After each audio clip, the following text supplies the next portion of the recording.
سلام ستړي مشه. د طالبانو د سیاسي دفتر ویان محمد نعیم همدا شیبه له دوحې را سره خبرې کوي. ښاغلی نعیم ستړي مشه، بخیر راغلی پروګرام ته. د طالبانو حکومت د کابینې ځینې نوي سرپرستان هم معرفي کړل، پخوا یې هم سرپرستان معرفي کړي وو. د ښځو نوم پکې نشته. د ښځو لپاره څه کوئ؟ بسم الله الرحمن الرحیم. د ښځو موضوع اصلا دلته نه پوهېږم چې ولې په دومره زور او په دومره کش سره راخیستل کېږي. د دې نه مطلب څه دی؟ موږ ګورو چې د نړۍ په ډېرو هېوادونو کې، همدا اوس حتی اسلامي هېوادونو کې د حکومتونو په کابینو کې د ښځه نشته ده.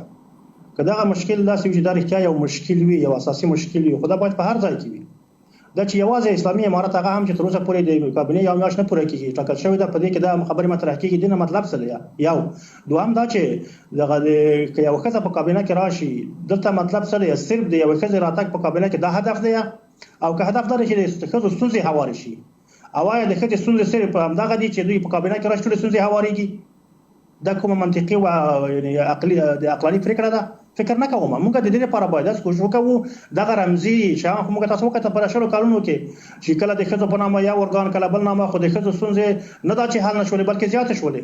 صرف یو څو ښځو لپاره به یو څه د ژوند فزیکي حالات یو څه برابر وي، نور په معنوي لحاظ باندې ښځه تر فشار لاندې وي. په ښځو باندې متاسفانه هغې ځورول کېدلې په مختلفو حکومتي دوايرو کې، په پوهنتونونو کې، په لیسو کې، په مکتبونو کې، په لارو کوڅو کې دغسې کومې چې د ښځو ستونزې وي په کلیو کې تر اوسه پورې پر ځای پرتې دي. موږ باید د هم د منطقي لحاظه او هم د اصولي او شرعي لحاظه داسې فکر وکړو چې د ښځو د ټولو ښځو د ستونزو هواري لپاره فکر وکړو.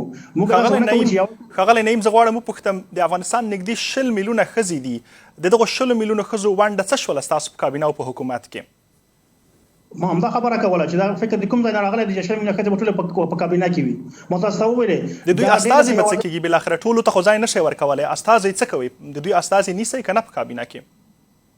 ما همدا خبره په مخکې شرح کړله چې دلته هدف څه دی. که یوه ښځه په کابینه کې راغله په دې معنی چې د ښځو ټولو ستونزې هوارې شوې، دا خو نه دي شوي. د دنیا په ځای کې نشي راښودلی.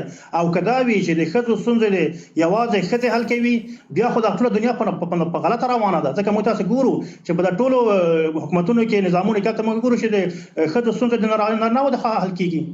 ډېر وزارتونو کې په ډېرو ارګانونو کې هلته نارینه د ښځې ستونزې هوارې کوي. که داسې وي چې موږ دغه تفکیک او دا فرق دا تمیز راولو چې ښځه د بالکل جلا یو جلا قشر شي، یو جلا برخه د نارینه د جلا برخه شي، نو بیا د ټولو نړۍ په حکومتونو کې نیمایي یوازې د ښځو وزارتونه وي، د ښځو اړوند کارونه یو نیمایي د نارینه‌وو دپاره وي. ښه، د تاسو تصمیم څه دی ښاغلی نعیم؟ د اسلامي امارت د طالبانو تصمیم څه دی د ښځو په مورد باندې، او دا چې آیا دوی ته ونډه ورکول کېږي که نه؟ ځکه چې نړیوالې ټولنې تقریبا خپلې ټولې اړیکې او ټول راتلونکی په همدغو مسایلو پورې تړلی دی چې یو یې د ښځو لپاره غټه ونډه ده په حکومت او حکومتولي کې. بس هم چې کومې غوښتنې کېږي په دغه اساس باندې چې صرف هغه رمزي غوښتنې دي، دا اصلا په دې رابطه د سیاسي اغراض دي. هغوی نه د ښځو ستونزو په غم کې دي، نه د ماشومانو د ستونزو، نه د انسان په غم کې. تاسو ګورئ چې دوی هلته په امریکا کې د افغان ولس تقریبا تر 10 میلیارده پورې هغه کنګل کړي دي مالي سرچینې چې دغه تاوان دغه افغان ښځو ته رسېږي، همدغه نارینه ماشومانو ته رسېږي. دا ښځې نه دي د دې ښځو په حق کې ولې ظلم کېږي؟ داسې رمزي او سیاسي اغراض دي چې دوی غواړي په دې رابطه خپل اهداف ترلاسه کړي. دا یو. دوهم دا چې موږ څنګه غواړو چې د ښځو لپاره څه کار وکړو. موږ غواړو چې د هرې ښځې لپاره، ښځه من حیث ښځه چې هر چېرته وي، د هغه د ستونزو د هواري لپاره کار وکړو. نه داسې چې صرف یو دوه درې ښځې هغه ښځې وګڼو، نورې چې ښځې دي هغه ښځې نه دي. نه، هغه انسان نه دي. موږ ښځه انسان ده. د ښځې که په هر ځای کې وي، هغه که په کور کې وي، هغه که په کلي کې وي، هغه که په دولتي دوايرو کې وي، هغه که په پوهنتون کې وي، هغه که په مکتب کې وي، هغه که په هر ځای، هغه ښځه ده. د ښځې باید احترام وشي. د ښځې هغه حقوق چې اسلام ورکړي هغه ورته برآورده شي. متاسفانه زموږ په ټولنه کې د مکتب یادونه مو کړله ښاغلی نعیم. وبښئ خبرې مقطع کوم. د نجونو ښوونځي ولې نه پرانیزئ له شپږم ټولګي پورته؟ څه مشکل لري؟ خو په دې نه پوهېږم چې دغه مشکل زموږ د ذهنیتونو سره یو قسم متاسفانه په داسې شکل جوړ شوي چې دوی هر څه په منفي انداز کې ګوري. د څو وار په دې رابطه اعلامیې خپرې شوې، بیانونه خپاره شول، د ویاندویانو لخوا خبرې وشوې چې په هغه کار روان دی. موږ دا غواړو چې د ښځو داسې نه وي چې سبا ښځې په مکتبونو کې لکه مخکې نظام کې چې وو، متاسفانه په دولتي دوايرو کې د ښځو سره څنګه چلن کېدلو، په هر کې د ښځو سره څنګه تعامل کېدلو، په وزارتونو کې د ښځو څنګه تعامل. موږ دغه ټولو بدمرغیو، دغه ټولو ناروا چې هغه هم د انساني عقل د لحاظه، هم د شرعي لحاظه ناروا غلط کار نه دي، دغه مخنیوي لپاره یو چوکاټ جوړ شي. داسې یو چوکاټ برابر چې هلته ښځه بربندانه په عزت او په کرامت کې دغه خپل کار مخته وړی شي، خپل ژوند مخته وړی شي. موږ دغه لپاره کار کوو.